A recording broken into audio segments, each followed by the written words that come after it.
तोरा याद में अखिया रोई जब शादी तोहर हुई।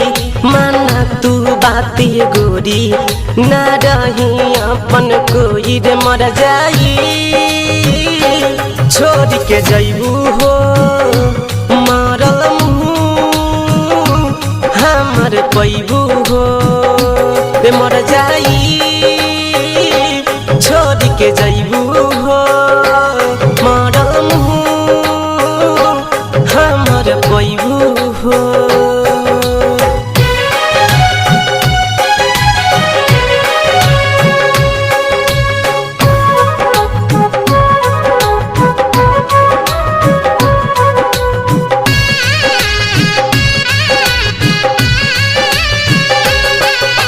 तू हाउ बचपन के प्यार हो, तू हाउ जीवन हो।